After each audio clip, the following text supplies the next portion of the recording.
son de muchísima bendición porque se muestra cuál es la realidad entre la voluntad y el apetito de la carne. No sé si se sintieron asaltados por las tentaciones de ir a pellizcar algo, tomar agua, ¿sí? Cuando viene eso y nosotros decimos no, el espíritu está dominando. El espíritu está sometiendo a la carne. Y bueno, es natural que pueda ser que duela la cabeza, mareos, dependiendo la fortaleza física, orgánica de cada quien, y desde luego la experiencia que puedan tener en este tema de los ayunos. El propósito del ayuno es básicamente someter la carne. Es que se manifiesta el hambre, se manifiesta la lombriz y empezamos a experimentar cómo la biología, la carne, el metabolismo empieza a gritar, ¿no? Empieza el alma a ser afligida al margen del cuerpo. El alma empieza a ser afligida porque el hambre pues causa ácidos, eventualmente el dolor de la cabeza, el malestar físico lleva también a un estado de ánimo cambiante, un estado de ánimo en el que normalmente tiende uno a estar bajo de pilas, natural por la falta de azúcar, las exigencias del cuerpo, pero todo eso es una guerra y nos vamos a dar cuenta de la guerra interna que se libra en el alma y el espíritu y la carne. Ahí está. Y cuando podemos someter la carne, podemos someter la tentación, podemos someter el carácter debilitado a causa del ayuno, podemos someter demonios. Antes no, antes no.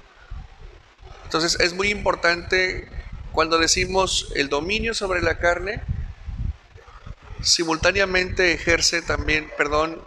emerge también una autoridad. ¿Sí? Si somos capaces de dominar la carne, el ayuno es el más efectivo instrumento. Bueno, entonces estamos listos para dominar a los demonios. Los demonios no pueden resistir esa autoridad. Cuando el hombre desarrolla autoridad sobre la carne, ya perdieron los demonios, perdieron las tentaciones. Las tentaciones las podemos golpear fácilmente. Los demonios parasitarios que hayan podido estar en nuestras vidas, les damos fuego, les damos batalla y tenemos el nombre, recordemos. Entonces, el ayuno extendido es un ayuno que fortalece y fortalece y fortalece. Ese es el propósito, porque necesitamos nosotros quemar la carne. Quemar la carne. Necesitamos nosotros fortalecer el carácter. Necesitamos crecer espiritualmente y la única manera es doblegándonos, autodoblegándonos. Es lo más sabio. Es lo más sabio porque cuando estamos en la palabra y no estamos doblegados, a palos nos doblega el Eterno. Entonces es muy importante que entendamos que no podemos estar jugando. Hoy te cambiaste tus vestiduras, hoy vienes de blanco, estás mandando una señal arriba. Estás diciendo que quieres tener una nueva actitud en este año que ha empezado. O sea, no nada más para vernos bonitos, pues. Estamos mandando una señal y estamos diciendo, quiero tener una actitud distinta este año. Mi actitud será de santidad, mi actitud será de tener mandamientos, mi actitud será de cuidar mi relación con el Eterno, sanar mi relación con Hashem, sanar mi relación con el prójimo, sanar todo a mi alrededor. Es bien importante esa actitud con la cual vamos a entrar, y si entramos con esa actitud ya ganamos el año. ¿Para qué es Rosh Hashanah? Para ganar el año. Así es. Entonces ya entramos a esta dinámica. Ahora quiero pasar a explicarles qué sigue. ¿Qué sigue? Estamos cerrando ya Yom Kippur, y lo cité un poquito temprano porque una vez cayendo el sol también se cierran los portales celestes que permiten la aceptación de nuestros rezos, de nuestras oraciones. Una vez al año se abren esos portales donde el corazón arrepentido, el corazón apenado ante el Eterno a causa del pecado, cuando verdaderamente está arrepentido y conecta con Él, esos portales se abren una vez al año. Y es cuando todo se borra. Por eso lo cité un poquito antes, ¿ok? Y además porque está nublado, entonces nos gana las nubes. Entonces, quiero antes de cerrar, con la asistencia de nuestro Padre Celestial, darles un mensaje de parte de nuestro Salvador Yeshua HaMashiach. Mira, hubo un momento en su vida donde él va a la sinagoga, donde ya no le quedaba más opción que oficializar su rol y su trabajo en este mundo, abrirlo completamente. Y él decide hacerlo de manera oficial en una sinagoga. Se para en la sinagoga. Él era en aquel entonces, en ese momento, en la sinagoga le tocó ser el Hazán. El Hazán es el que lee la Haftará, es el que lee la porción toral. A él le tocó leer en la sinagoga, en Shabbat, la Haftará de Isaías, que habla acerca del cumplimiento del plan de Dios para la redención de la humanidad. O sea, nada es casualidad. Entonces vamos a esa parte, en ese momento donde él en Shabbat, en la sinagoga, ante las autoridades rabínicas de Nazaret, ante las ovejas del pueblo de Israel que se congregaban en esa sinagoga, él levanta el rollo de Isaías y lee la porción de Haftará que corresponde a ese fin de semana. Y esto es lo que dice: vino a Nazaret, donde se había criado, y en el día de reposo entró a la sinagoga y se levantó a leer. Como pueden darse cuenta, si no conocemos bien la Torá, pues vamos a desconocer el orden que se sigue en la liturgia dentro de la sinagoga. Entonces nadie se para a leer a la sinagoga nomás porque sí. No, hay un orden, hay una estructura y hay una liturgia. Entonces, quien se para a leer la Haftará se le llama el Hazán. Entonces, él en ese momento era el Hazán. Y se le dio el libro del profeta Yeshayahu, y habiendo abierto el libro, halló el lugar donde estaba escrito: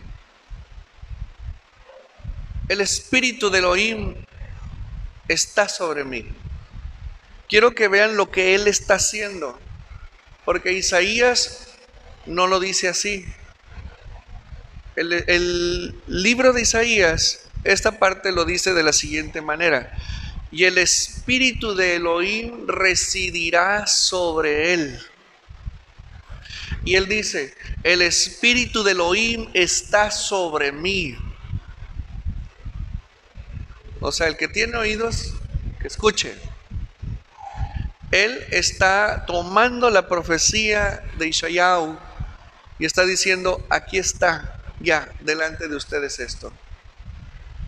Por cuanto me ha ungido para dar buenas nuevas a los pobres, me ha enviado a sanar a los quebrantados del corazón, a pregonar libertad a los cautivos y vista a los ciegos, a poner en libertad a los oprimidos. Y esto es lo que nos ocupa hoy: a predicar el buen año del Señor. ¿Se acuerdan cómo cerramos Rosh Hashanah? ¿Cómo cerramos? Shana Tova, un buen año. Que tengas un buen año. ¿Y qué está diciendo él aquí? He venido a pregonar el buen año del Señor. ¡Wow! A ver, ¿qué se requiere para que yo tenga un buen año? ¿Comer manzanas con miel? No. ¿Qué hemos estado haciendo en estos 10 días? Apelando a la misericordia de Dios, mandándole señales con nuestra conducta. Mi conducta es, quiero la redención, quiero ser perdonado, doy mi vida a cambio, me arrepiento, me pongo en paz, pido perdón. Eso es lo que hemos venido haciendo. Y acuérdense lo que leímos ayer, de corazón, de corazón. Y así nosotros tenemos un buen año. El arrepentimiento es el fundamento del buen año. Pero dirás tú, ¿acaso el Eterno no perdonaba a Israel antes de la llegada de Yeshua? Sí, sí, claro que sí, sí había perdón. Claro que sí. Entonces, ¿cuál es la necesidad de que el Mashiach aparezca si había perdón de pecados? Aquí está lo fino. La Torá contempla distintas categorías de pecados. Y voy a engrosar las categorías, son de dos tipos. Aquellos pecados que comete el hombre y son perdonables mediante el sistema de Corbanot que el Eterno entregó a Moshe y Moshe enseñó y se estableció dentro del templo. Pero hay otro tipo de pecados que la Torá establece que no tienen perdón.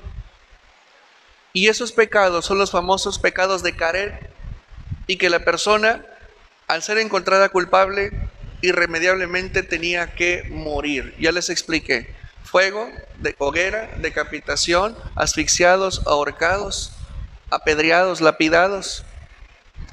¿Y quienes entraban ahí? Varios tipos de pecado. Entre los que resaltaban era el adulterio, era la fornicación, la violación, era las ofensas a los padres por parte de los hijos y entre otros detalles. Esos pecados eran de muerte y no había perdón, no hay perdón en la Torá. ¿Sí me entienden? Entonces, la aparición del Mashiach hace que los pecados que en la Torá no son perdonados, por medio de su intervención, sí sean perdonados.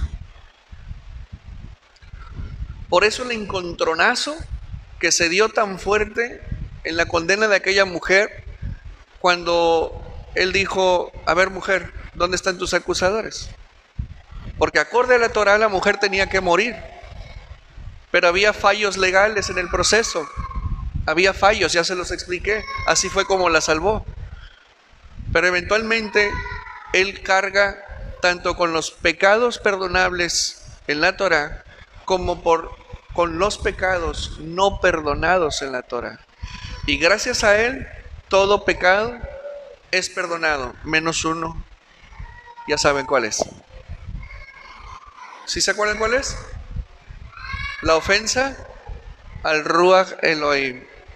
Es decir, Mashiach no tiene autoridad para perdonar el pecado a la ofensa de ofender al Ruach Elohim.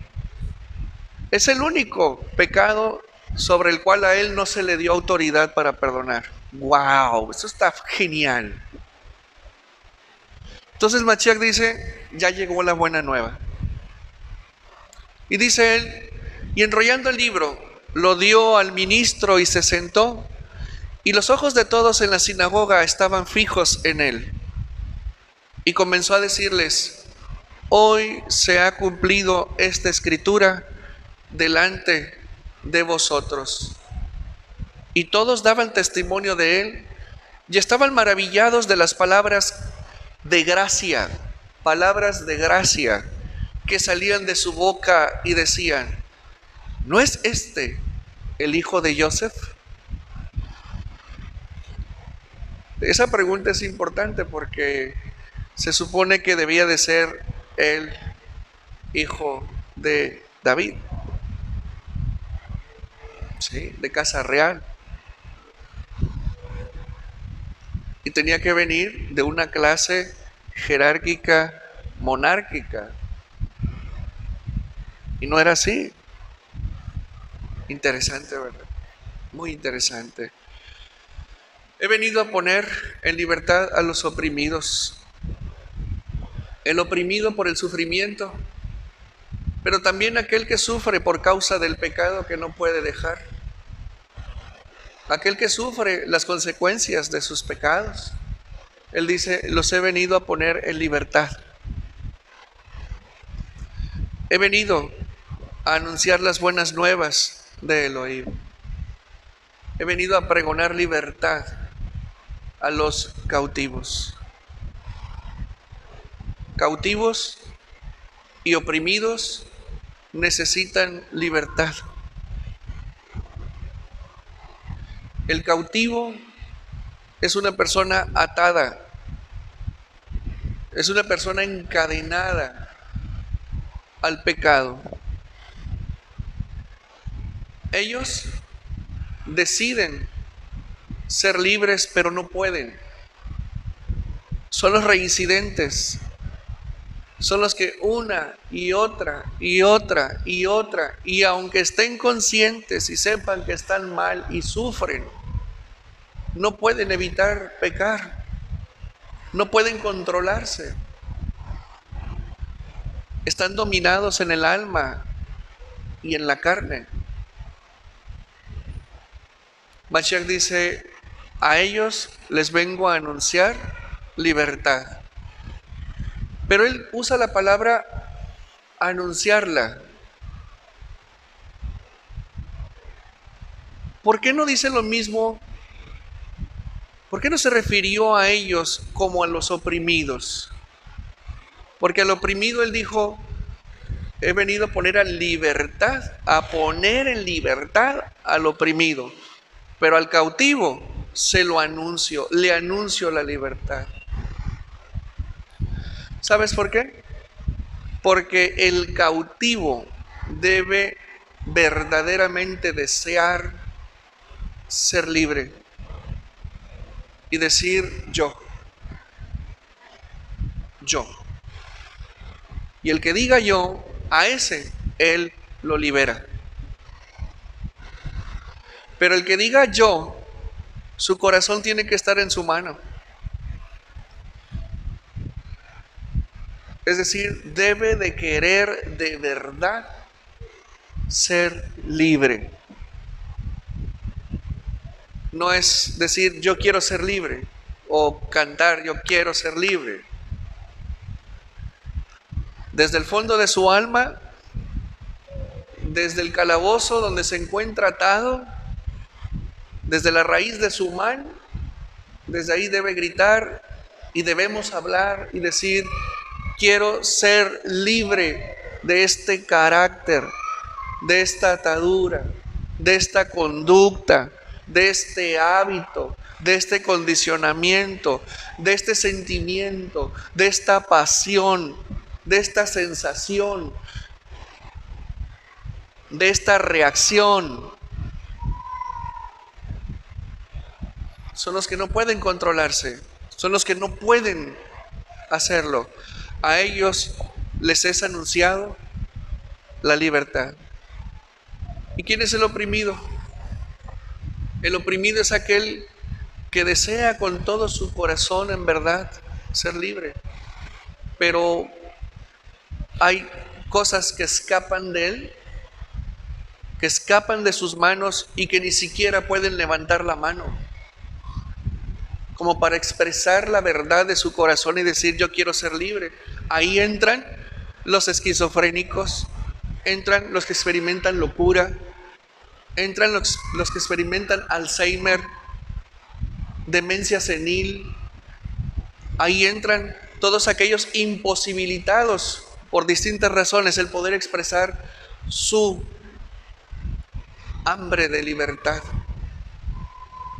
Aquellos cuyos dolores, angustias, problemas y dificultades no les permiten ni siquiera poder expresar el hambre de libertad de la situación en la cual se encuentran. Ahí entran los poseídos, los endemoniados. Ahí entran los títeres que el enemigo utiliza.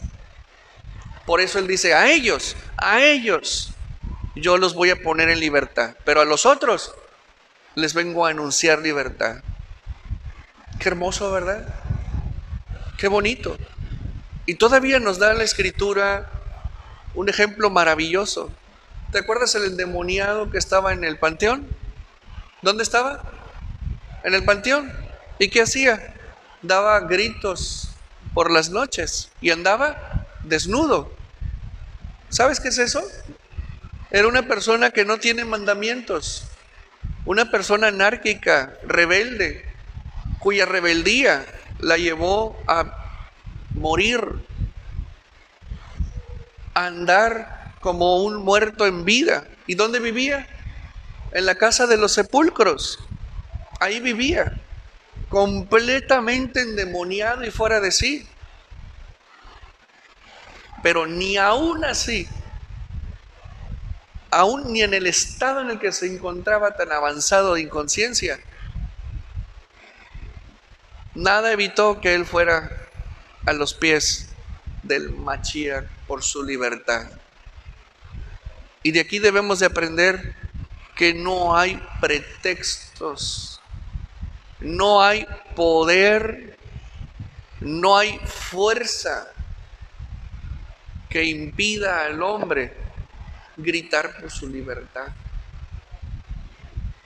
Es solamente la dureza de cerviz la que impide que el hombre lo haga. ¿Cómo estamos? ¿Buen año? ¿Ya nos deshicimos? ¿Ya hay compromisos? ¿Ya hay votos? ¿Ya hay renovación de la amistad con el Eterno? ¿Ya hemos asumido compromisos? ¿Ya estamos listos? ¿Ya compraron su cuadernito nuevo? Vamos a anotar, vamos a escribir, vamos a hacer tarea. Sí.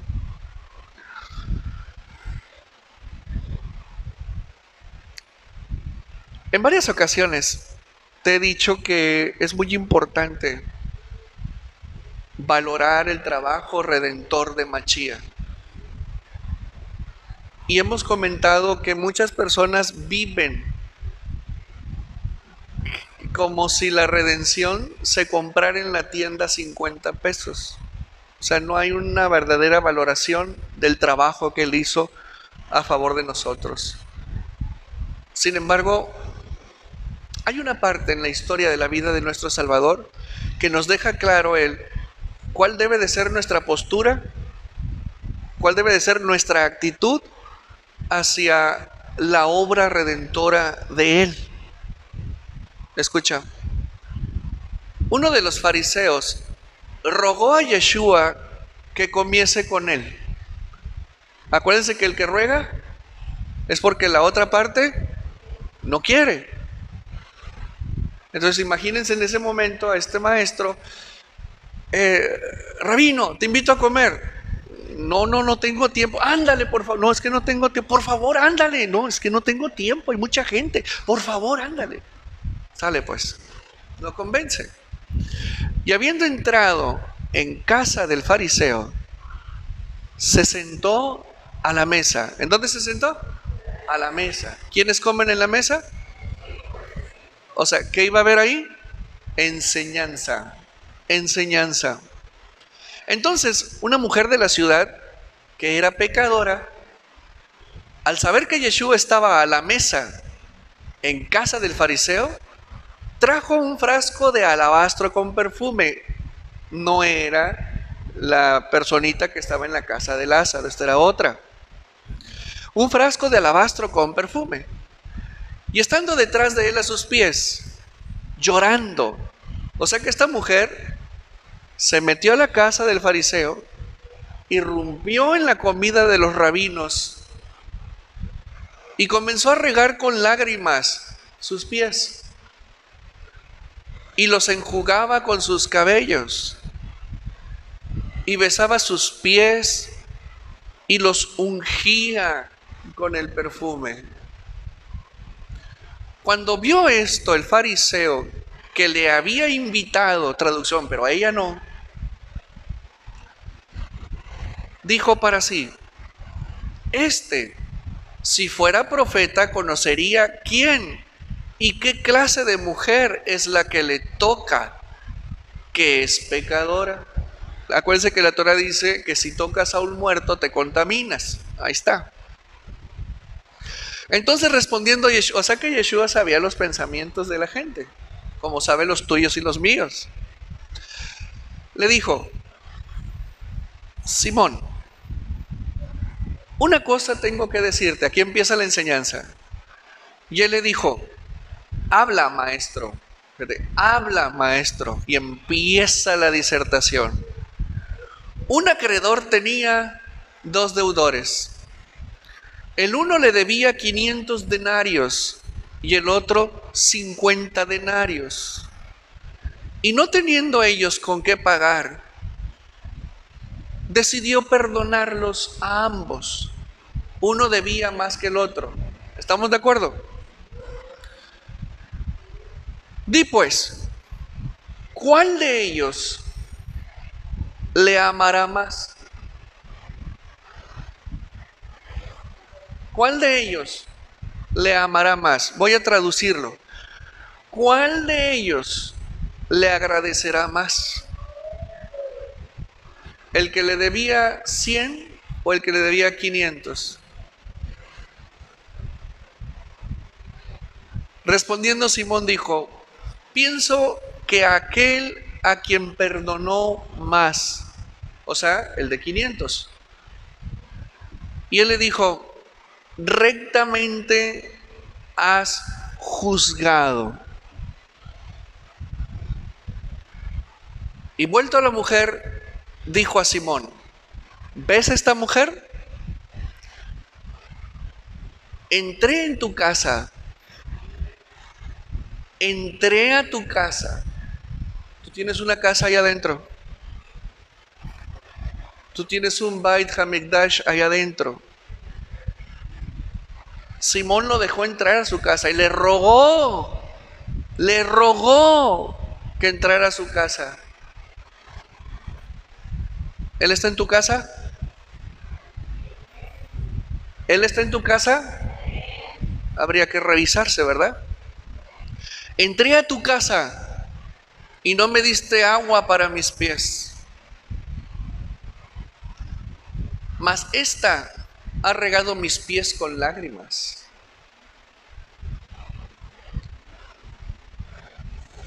y los ha enjugado con sus cabellos. No me besaste, mas esta, desde que entré, no ha cesado de besar mis pies.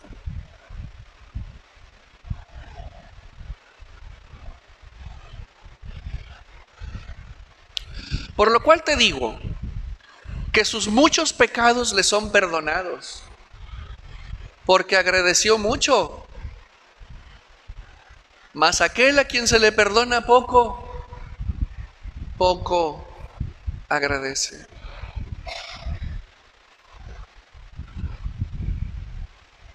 Mashiach está hablando aquí de una falta de conciencia acerca de qué tanto hemos confesado y qué tanto somos conscientes de nuestra pecaminosidad y de nuestra alianza al pecado.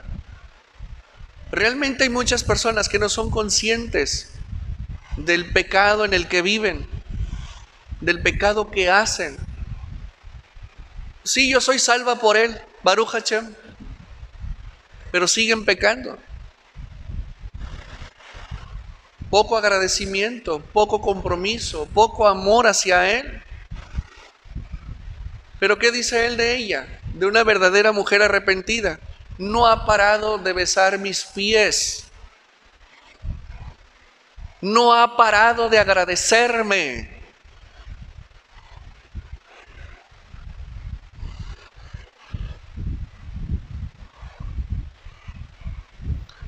Y a ella le dijo: mujer, tus pecados te son perdonados. ¿Entiendes la profundidad de el arrepentimiento que debemos de tener? El arrepentimiento, nos dice Mashiach aquí, va acompañado de acciones correctivas inmediatas. Ya lo hablamos ayer. Pero también va acompañada de una expresión de gratitud constante el resto de tu vida, porque todos hemos cometido pecados que nos merecemos la muerte. Y caminamos por la vida con una ingratitud, con una falta de compromiso, con una falta de amor, con una falta de temor al eterno, por el costo que tuvo ese sacrificio. ¿Quiénes somos nosotros ante ese sacrificio? ¿Quién es el ser humano ante ese derramamiento de sangre, como para vivir como estamos viviendo? Despreocupados, descomprometidos, faltos de temor, descuidados, pensando que nada nos va a pasar y que tenemos el futuro asegurado, que tenemos el presente asegurado.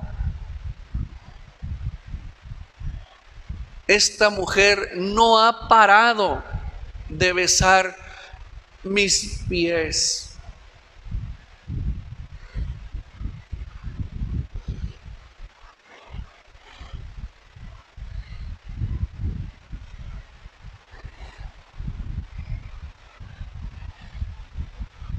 ¿Entiendes la ventaja que Mashiach nos ha dado en comparación con Judá?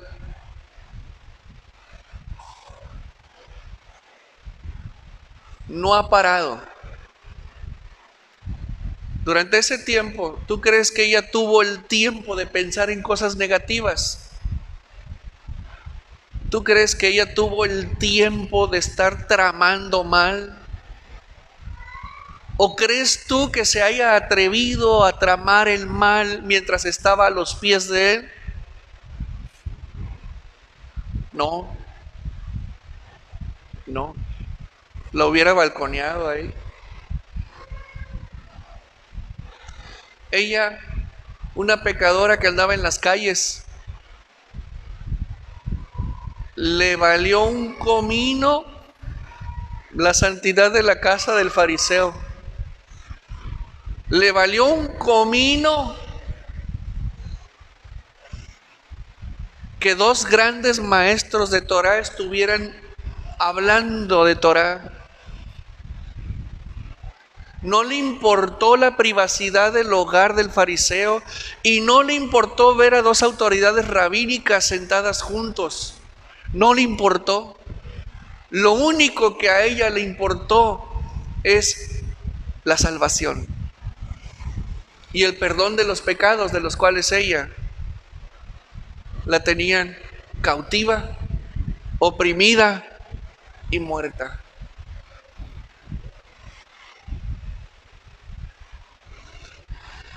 Y no para de besar mis pies. Qué gran lección, ¿no? Qué gran verdad. ¿Cuál va a ser tu actitud ahora? ¿Ya lloraste? Ella ofreció perfume. Ese fue su sacrificio. Y el perfume más caro de alabastro en aquel entonces. Dio lo mejor que tenía. Lo dio.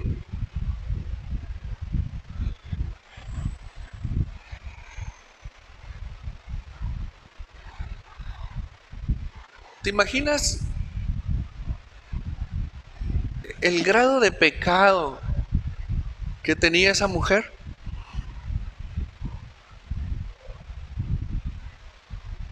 Fornicación, adulterio, terrible, ¿te imaginas?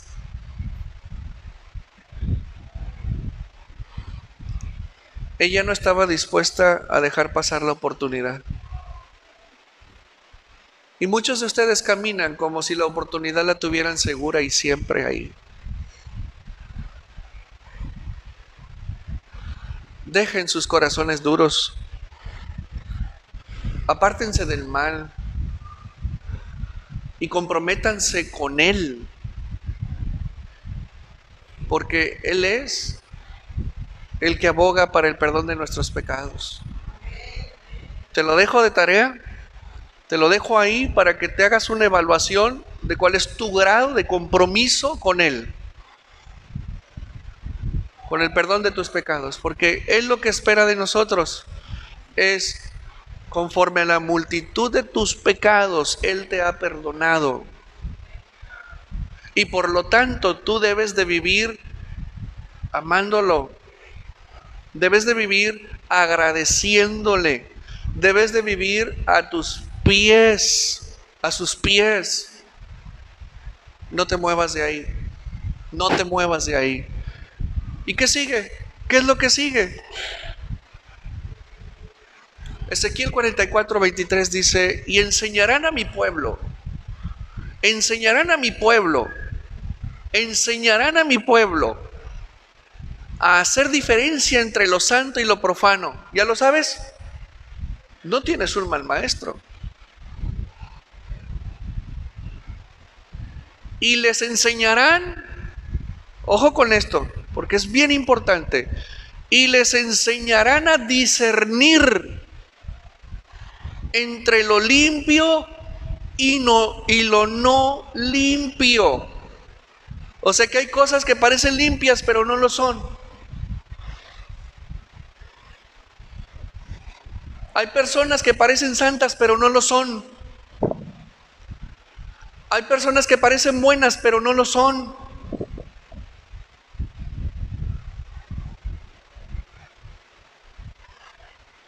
Por eso necesitamos buenos maestros, buena doctrina, buena palabra, para que aprendas tú a distinguir entre lo santo y lo profano. El que ha aprendido la diferencia, la distinción entre lo santo y lo profano, ha entendido que tiene que santificarse. Eso es lo que tú estás diciendo con tus ropas blancas. Tienes que aprender a santificar todos los aspectos de tu vida. Y a su vez, en la conducción de tu vida, discernir. Porque hay cosas que haces que crees que son buenas, pero son malas las intenciones de tu corazón. Y si no aprendes a discernir en ti y en lo que te rodea, entre lo malo y lo bueno, va a venir el Satán, te va a meter un dardo y te va a doblar del dolor. No te confíes. Pero es que ese es el Antiguo Testamento, pastor. Lucas 1:76.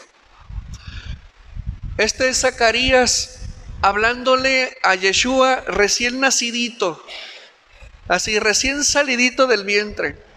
Al 8º día lo llevaron al templo para circuncidarlo. Ahí se encuentra con un sadik llamado Zacarías y se le queda viendo y dice, este es.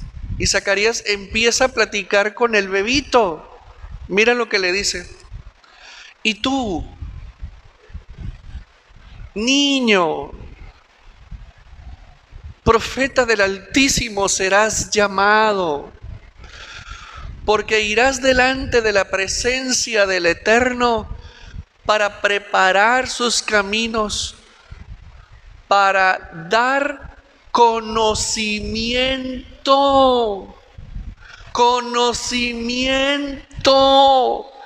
de salvación a su pueblo. ¿Para qué? Para el perdón de sus pecados. Mira nada más, mira.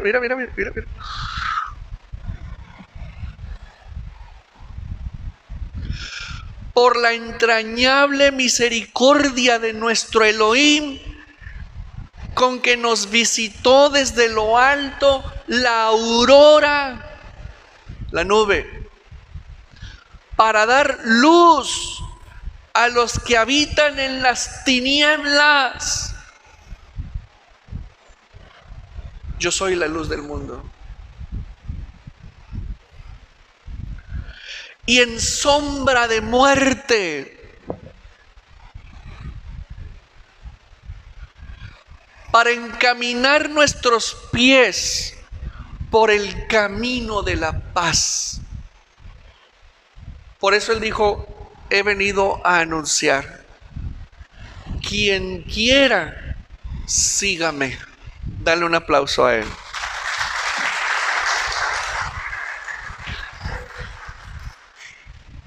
¿Cómo está tu corazón? Esta es palabra que sana, ¿eh? Esta es palabra que te sana.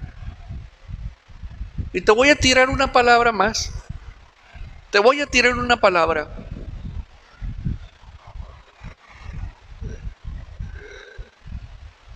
En algunos conozco sus problemas. Y conozco lo que me han permitido saber de sus problemas. En otros discierno la raíz de sus problemas.